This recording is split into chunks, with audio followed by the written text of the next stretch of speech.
हर हर महादेव दोस्तों, मैं हूँ अर्चना तिवारी। स्वागत है हमारे चैनल ज्ञान की बात विद अर्चना चिंतामणि में आप सभी लोगों का।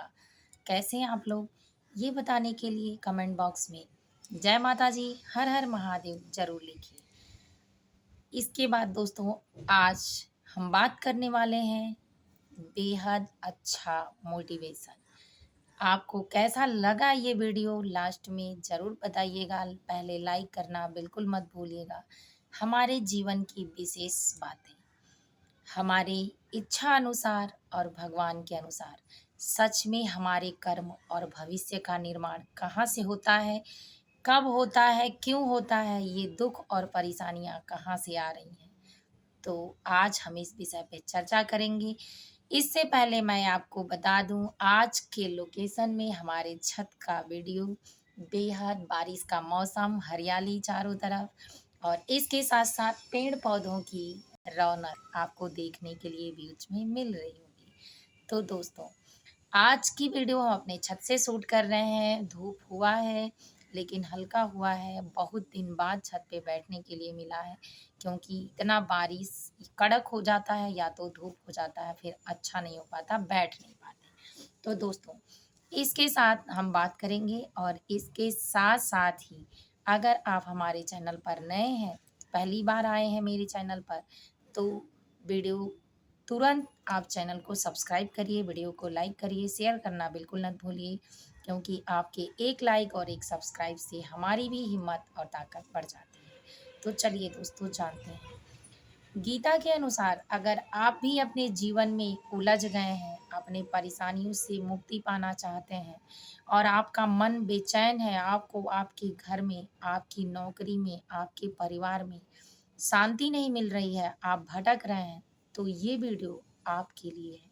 और बिल्कुल दूर मत जाइएगा, वीडियो को पूरा वॉच करिएगा, जिससे हमारी मेहनत और आपके दिल को सुकून भी मिल सके। यानी आपको अगर अच्छा लगेगा तो कहीं न कहीं से मुझे भी अच्छा ज़रूर लगेगा।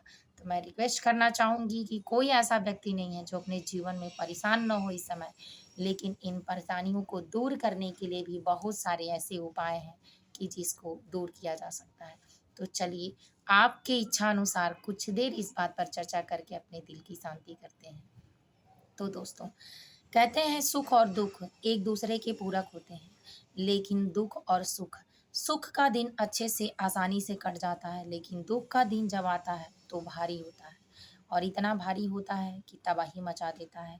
इंसान पल भर में जिंदगी को भूल जाता है, कभी कभी तो मौत को भी गले लगा लेता है और कभी कभी तो खुद के खून को भी मार डालता है। और अपने स्वार्थ में इंसान कितना गिर जाएगा ये भी सोच नहीं पाता है। तो दोस्तों, आज इसी बातों पे हम चर्चा करेंगे कि अगर आपके पास 3 ये क्वालिटी है तो आप जीवन में कभी परेशान नहीं होंगे और आपके सम्मान में कभी कमी नहीं आएगी। और गीता का ऐसा कौन-सा 10 ज्ञान है कि जिसको आप जान लें या उस पर समझ कर अपने विचार कुछ देर आप दे दें, कुछ समय दे दें, तो आपको सुख और दुःख कभी विचलित नहीं करेगा। जो दर्द आपको हो रहा है, जो अकेलापन हो रहा है, वो दूर हो जाएगा। तो बिना देर किए चलिए जानते हैं। 3 एस 3 एस जीवन में आपकी खुशी ला सकती है, आपको सम्मान दे सकता है, दूसरों को समझने की शक्ति दे सकता है और आपको जीतने की शक्ति देता है। पहला, स्लो डाउन। स्लो, शांत तरीके से बोलना, बात करना, बॉडी लैंग्वेज को स्थिर रखना दूसरों की नज़र में सम्माननीय बना देता है। और शांत प्रभाव से, यानी शांति से किसी की बातों को सुनना, जवाब देना एक क्वालिटी होती है। तो इसीलिए जहाँ ज़रूरत पड़े वहाँ खुद को शांत रखना और डाउन रखना, यानी स्लो रहना ज़रूर रखें, ताकि हर जगह ज़्यादा बोलने वाला, ज़्यादा बात करने वाला, बड़बोल रहने वाला व्यक्ति, हाइपर होने वाला व्यक्ति सामान्य के पात्र नहीं होता, यानी सम्मान उसको नहीं मिलता है। तो सम्मान नहीं मिलता तो सामान्य जनरल में नहीं आता। दूसरा, इसके साथ-साथ अगर आपको साइलेंट होना आता है, जैसे बहुत कम बोलना, ज़रूरत पर बोलना, मैं ये नहीं कहती हूँ कि आप मत बोलिए, लेकिन जहाँ ज़रूरत हो वहाँ बोलिए और जब ज़रूरी रहे तब बोलिए, क्योंकि ज़रूरत और ज़रूरी में अंतर होता है। ज़रूरत वो होता है जिसको तुरंत हासिल किया जाता है और ज़रूरी वो होता है कि जो समय के अनुसार आपको ज़रूरत से ज़रूरत काम करवाता है। तो आपको सम्मान देता है।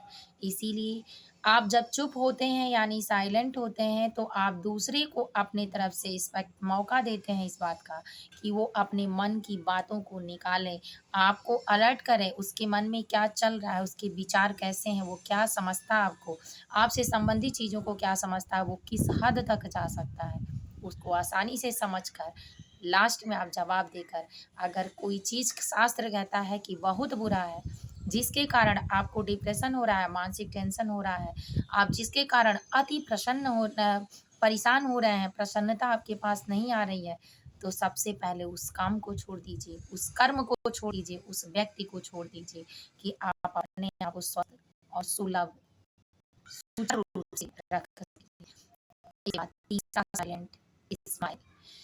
स्माइल एक ऐसी प्रक्रिया है कि अगर मैं रोते हुए ये वीडियो आपके पास डालूँगी तो आपको मैं इसलिए इस एग्ज़ाम्पल को दे रही हूँ ताकि ये बातें आपको बहुत अच्छे से समझ में आएँ। तो आपको ऐसा लगेगा कि मेरी ज़रूरत है, मैं बहुत दुखी हूँ, मैं बहुत मतलब गरीब हूँ या ऐसे हूँ, वैसे हूँ। आप बस इतना एक्सपेक्ट करके मुझे उतना ही रिस्पेक्ट देके चले जाइए। लेकिन अगर यही वीडियो मैं आपके साथ ताकत के साथ पेश आती हूँ और आपके दिल तक पहुँचती हूँ, तो कहते हैं सम्मान और व्यवहार यानी पैसा कमाना आसान है, लेकिन सम्मान कमाना, शारीरिक रूप से किसी के दिल में बस जाना, ज़रूरी नहीं कि आप उससे शारीरिक प्यार हो तभी प्यार कर सकते हैं या मानसिक प्यार हो तभी कर सकते हैं। व्यावहारिक प्यार भी दिल में बैठ जाता है, तो वो व्यक्ति हमेशा इज़्ज़त का पात्र हो जाता है। तो इसीलिए आप साइलेंट रहें, स्लो और down, sorry, please, thank you इस बातों को समझें। जहाँ ज़रूरत हो वहाँ धन्यवाद देना और जहाँ आपका कर्म गलत हो वहाँ माफ़ी माँगना और जहाँ आपका कार्य किसी से कराना हो वहाँ प्लीज़ यानी कृपया उसको आधारित यानी खुद को आधारित रख कर मानना। ये जो जीवन में अपने सीख लेता है वो हर जगह सेटल हो जाता है। ऐसा व्यक्ति कभी भी कहीं भी जाता है तो उस बीच में ठहर जाता है, रुक जाता है, कोई भी परेशानी उसको सताती नहीं है। अब चलिए जानते हैं गीता की का ऐसा कौन-सा ज्ञान है? गीता कहता है यानी भगवान श्री कृष्ण अर्जुन से कहते हैं कि जिस मनुष्य के शरीर में कर्म और ज्ञान दोनों आ जाता है, शरीर हमेशा कर्म करता है और ज्ञान आत्मा हमेशा देती है। इसीलिए आत्मा को जो अपने समझ लेता है, उसके अंदर ज्ञान भर जाता है और जो शरीर को अपने समझ लेता है, उसके अंदर कर्म भर भर जाता है। शरीर आज नहीं तो कल वापस जाना ही जाना है। क्योंकि मृत्यु ऐसी चीज़ है कि कोई अमीर हो, गरीब हो, अच्छा हो, बुरा हो, वो समय पर ही अपने ले जाएगी, किसी को नहीं छोड़ेगी। तो हम ये मान के चलें कि कर्म हमारा प्रधान क्षेत्र है, जो सारी संपत्तियाँ हैं वो कोई न कोई बाँट लेगा, सब लोग ले लेंगे, लेकिन जो हम कर्म करेंगे उसी के हिसाब से हमको आना पड़ेगा और फिर ये कर्म चुकाना पड़ेगा। तो इसीलिए इस कर्म को चुकाने के लिए क्यों ना हम इसी जन्म में अपने शरीर की जहाँ ज़रूरत आए वहाँ इस्तेमाल करें, जितना हो सके। कहते हैं अगर लोहा चलता रहे या उसका काम किया जाए तो चलता रहता है, लेकिन अगर रख दिया जाए तो जंग लग जाता है। तो इसी तरह शरीर भी नश्वर शरीर है, रख दीजिए, बैठ जाइए, ज़्यादा आराम करिए तो जंग लग जाती है और ये जंग आपको हमेशा नुकसान ही पहुँचाएगी यानी धीरे-धीरे खुद को भी खराब कर देगी। तो इसीलिए अगर आपसे किसी कर्म के द्वारा कोई आपसे कुछ कराने के लिए गुस्सा रहा है या ये कह रहा है कि आपको करना चाहिए, आपको समझना चाहिए, सोचना चाहिए, इस बात पर अपने विचार रखने चाहिए, तो आप ज़रूर करें। जहाँ आपसे सहायता बने उसकी सहायता करें, जहाँ किसी का अपना बनना हो, अपना बनें। बस याद रखें कि आपको शारीरिक पीड़ा बहुत ना हो जिससे आप टूट जाएँ। तो इन बातों को याद रखना पड़ेगा आपको। इसके बाद कर्म पर आपका पूरा-पूरा अधिकार है, लेकिन फल पर आपका अधिकार नहीं है। तो इसीलिए फल जो देगा वो देते रहेगा, लेकिन कर्म आपका जो है उसको करें, ताकि आप सकारात्मक रूप से इस बात को पहले ही मान बैठें कि मैंने जो कर्म किया है उसका रिज़ल्ट भी मेरे लिए अच्छा आएगा। क्योंकि आपने विश्वास के साथ, पूरे अच्छे संस्कार के साथ अच्छा कर्म किया है। तो मैं विश्वास के साथ इस बात को कह सकती हूँ कि जिसने अच्छा कर्म किया है, वो उसको फल का कुछ पता हो ना हो, लेकिन फल उसको अच्छा ही मिलेगा, कभी उसका जीवन खराब नहीं होगा। लेकिन जिसने अपने आप को खराब मानकर दबंगई सी या अपने आप को मजबूत मानकर किसी को सताता है, पीड़ा देता है, या अपने बल का प्रयोग कर कर, अपनी बुद्धि का प्रयोग करके किसी के ऊपर ज़्यादा प्रभावी होता है, तो कोई छोटा हो चाहे पतला हो, दुबला हो, अच्छा हो, बुरा हो, फल उसका उसको मिलता ही है। इसलिए कि कहते हैं, "मुई खाल की श्वास सो सार भस्म होई जाए।"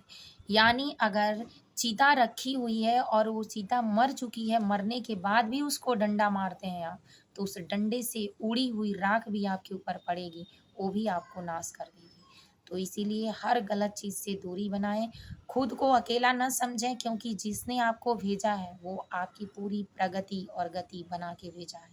बस ये याद रखें कि कर्म करना हमारे शरीर का काम है और फल देना हमारे भगवान का काम है, वही देंगे।